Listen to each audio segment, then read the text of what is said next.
యేసుక్రీస్తు నామంలో ఈ ప్రోగ్రాం చూస్తున్న ప్రతి ఒక్కరికి, ఈ యొక్క వీడియో చూస్తున్న ప్రతి ఒక్కరికి హృదయపూర్వక వందనాలు తెలియజేస్తున్నాను. మరి ముఖ్యంగా స్థానిక సంఘస్థులైన వారికి ప్రత్యేకమైన వందనాలు తెలియజేస్తున్నాను. రేపు విశ్రాంతి దినము. మరి వీడియోస్ చూసాము. ఈ వరద తాకిడికి మన మందిరం అంతా కూడా కొట్టుకుపోవడం జరిగింది. కాబట్టి ఎవరము బాధపడొద్దు, దుఃఖపడవద్దు. మన దేవుడు శక్తివంతుడు.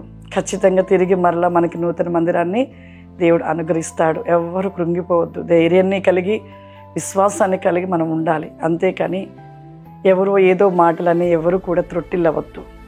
మన దేవుడు శక్తివంతుడు. కీడు వెనుక మేలు నిలిచి ఉంటుంది. కాబట్టి ఎవరు కూడా బాధపడవద్దు.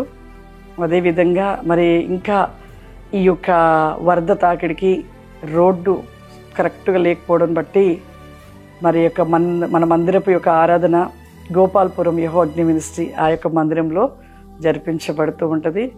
ఇక ఇటువైపుగా ఉంటున్న వారు మరి నాచుపల్లి గ్రామం, గోకినపల్లి గ్రామస్తులు వీరందరూ కూడా సువర్ణపురం యొక్క మందిరంలో యెహోవా అగ్ని మినిస్ట్రీ యొక్క మన మందిరం, రెండో మందిరము, ఆ స్థలంలో ఆరాధన జరిపించబడుతుంది.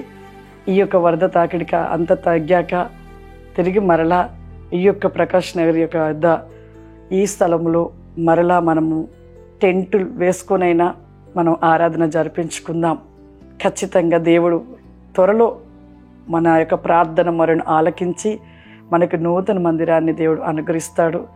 అందరూ ప్రార్థన చేయండి. ఈ యొక్క వీడియో ప్రోగ్రాం చూస్తున్న ప్రతి ఒక్కరు కూడా, ఇంకా అనేకులు దూర ప్రాంతాలలో ఉంటున్న ఎంతోమంది విశ్వాసులైన వారు, ఎంతోమంది ఆత్మీయ బిడ్డలు, ఎంతోమంది దూర ప్రాంతాల నుండి ఎంతోమంది కూడా ఆల్ నైట్కి వస్తూ ఉన్నారు. మరి ఆదివారం కూడా వస్తున్నారు. చాలా ఒక జిల్లాల, రాష్ట్రాల నుండి కూడా వారందరికీ కూడా ప్రేమపూర్వకమైన వందనాలు తెలియజేస్తూ, మీరు కూడా దయచేసి ప్రతి ఒక్కరు మీ వ్యక్తిగత ప్రార్థనలో జ్ఞాపకం చేసుకోమని కోరుకుంటున్నాము. మరలా తిరిగి మన యొక్క నూతన మందిరం కట్టబడుట కోసము దూర ప్రాంతాలలో ఉంటున్న అందరూ కూడా మీ వ్యక్తిగత ప్రార్థనలో జ్ఞాపకం చేసుకోవాలని ఒక తల్లిగా కోరుకుంటూ ఉన్నాను. ఖచ్చితంగా దేవుడు త్వరలో మనకి మరలా నూతన మందిరాన్ని ఇస్తాడని నేను విశ్వసిస్తున్నాను, నమ్ముచున్నాను. మీరందరూ ఆ విశ్వాసాన్ని కలిగి ఖచ్చితంగా వ్యక్తిగత ప్రార్థనలో జ్ఞాపకం చేసుకుంటారని నేను తల్లిగా మరి కోరుకుంటున్నాను. మీ అందరికీ మరొకసారి హృదయపూర్వక వందనాలు తెలియజేస్తూ, గాడ్ బ్లెస్ యూ. దేవుడు మిమ్మల్ని దీవించును గాక. ఆమెన్.